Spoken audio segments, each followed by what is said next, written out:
Salut! Alors en fait aujourd'hui j'ai appris un truc fou, c'est qu'en fait il existe des logiciels d'analyse de texte utilisés par les services de renseignement notamment. Je l'ai appris aujourd'hui.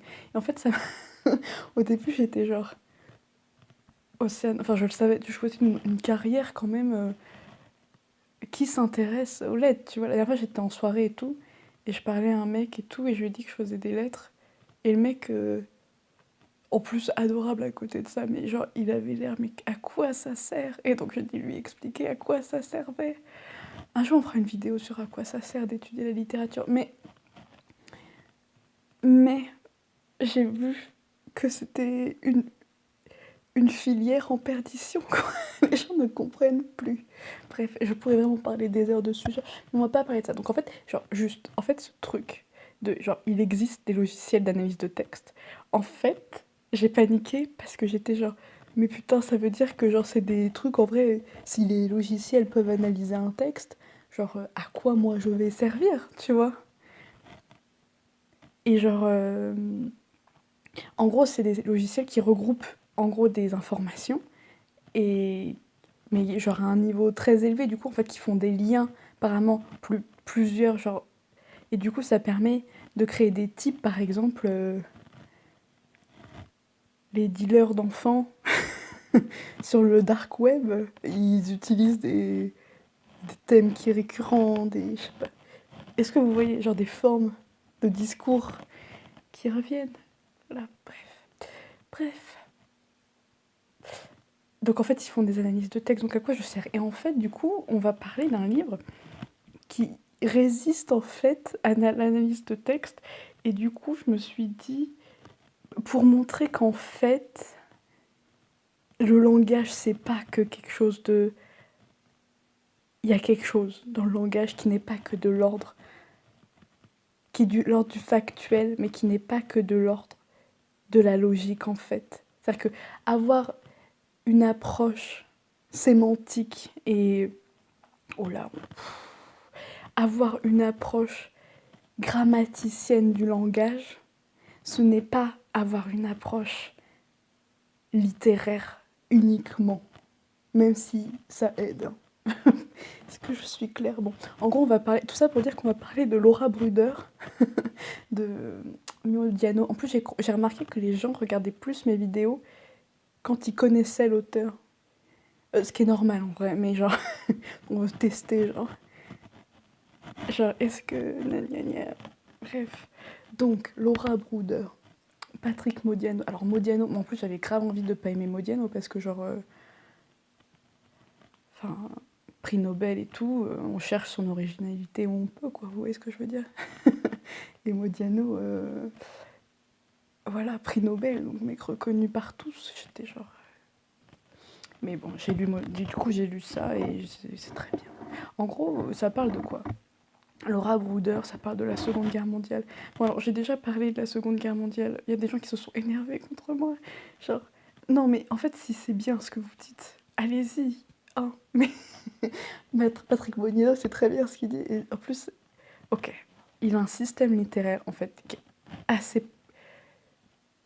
Parce qu'en fait, il base sa littérature sur ce qui ne peut pas être dit. En particulier dans ce livre-là, j'ai l'impression.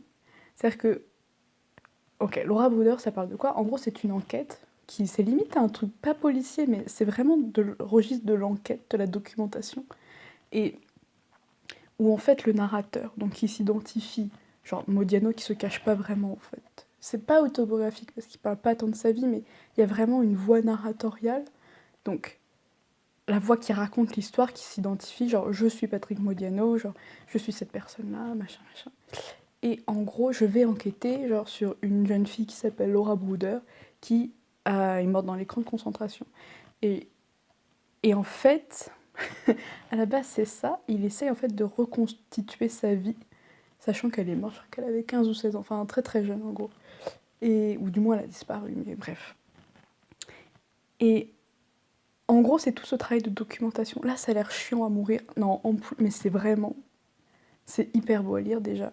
Et parce qu'en plus, il a une écriture, mais vraiment de la rétention. Je l'avais lu, enfin, je l'avais vu parler Enfin, parler, genre... Modiano, genre déjà en plus à regarder parler, il est incroyable parce que genre il n'y arrive pas quoi, c'est un truc. Donc c'est encore plus beau de voir. Bref, Modiano, il a eu une oralité déjà incroyable. Il y a des gens qui supportent pas, mais en fait c'est tellement, moi ça me touche énormément. Sa façon dont il n'arrive pas à parler et dont la littérature vient, l'écrit vient apporter quelque chose en fait. Enfin bref, je sais pas. C'est peut-être moi, genre, ça se trouve c'est juste que je n'en sais rien. Oh là là, on arrête de fantasmer Modiano, hein. Bon bref. Donc, qu'est-ce que je voulais dire, putain.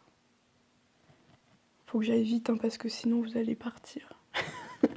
Ok. Non mais en gros, Modiano m'a dit de faire regarder là, mais j'ai du mal. Bon, Modiano, en fait, voilà, ce qu'il dit Modiano, c'est qu'en gros, quand il écrit, lui, il est plutôt... Il y a des gens qui disent qu'il faut beaucoup écrire. Et lui, il explique qu'en gros, écrire, c'est retirer. Enfin, il avait dit un truc comme ça, genre... Pour lui, la littérature, c'est retirer, en fait. Il écrit, et après, il est pur, il écrème son texte. Et genre, c'est un truc qui est vachement... C'est pas que c'est visible, mais genre... C'est vrai que son texte, il est dans la rétention beaucoup. Mais c'est pas une rétention de l'ordre du contrôle de la parole, mais juste qui surveille son impossibilité à dire. Là, ça doit vous paraître obscur de dingue, mais dans le cas de Laura Brooder, c'est hyper beau à voir et c'est hyper pertinent.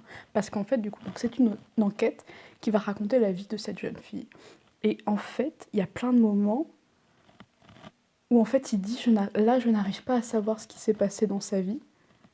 Et il le laisse en blanc, il commence à faire des supputations. Peut-être qu'elle a fait ça, etc. Et en fait, c'est dans cette impossibilité de dire là qu'il y a tout le drame de la Seconde Guerre mondiale, qui est genre, il y a enfin, il y a une voix qui est perdue, mais après ça résonne avec les millions de voix qui ont disparu pendant la Seconde Guerre mondiale. Enfin, ça devient un symbole en fait du génocide, Laura Brooder. Mais enfin, en fait, cette impossibilité de dire là, parce qu'il peut pas prendre la voix de Laura Brooder, parce que c'est pas, enfin genre, il peut pas raconter sa vie à sa place. C'est hyper tragique et genre, ça résonne très très fort, je trouve.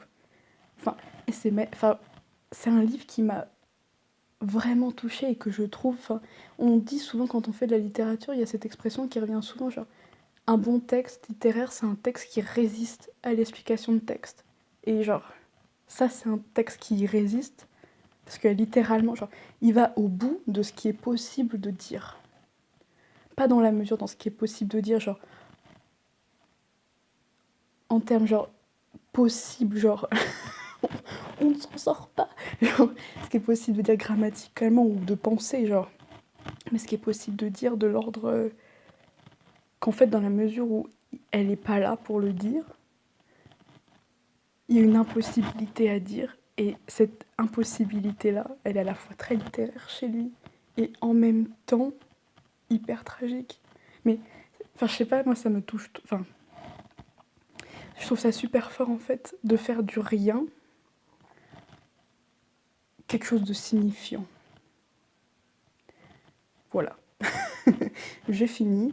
Donc voilà, c'était tout ça pour dire qu'on a besoin de littérature. Et c'est pas quelque chose de mécanique, le langage. Enfin, et si aussi, hein, mais parce qu'en fait, je me questionne beaucoup, hein. Le langage, on va parler un peu perso, mais tout, enfin, genre c'est vraiment un médium. En fait, quand le langage est enfin, c'est-à-dire que dans le langage, ma vision de ce que c'est à la fois une structure, un cadre qui permette de le dire, qui permet... Ok, il existe un cadre grammatical idéologique qui permet au langage d'exister. Et en même temps, le langage, c'est quelque chose de très incarné et de super personnel. Et c'est pour ça que c'est beau, en fait. Parce que quand vous écoutez quelqu'un, en fait, je trouve qu'il y a quelque chose d'hyper personnel dans la façon dont les gens s'expriment. Et faire de la littérature, c'est aussi se rendre compte de cette individualité-là. Et c'est pour ça qu'il y a quelque chose de la tension, une tension très forte dans l'exercice du langage entre ce qui est de l'ordre de l'extérieur, du collectif, qui vient normer, et en même temps quelque chose qui, au sein de ce collectif, en fait, on a tous une voix, on fait tous une littérature particulière. Et la littérature au sens plus de langage. Hein. Bref, voilà. On est parti loin, c'était Aimer penser, Patrick Modiano.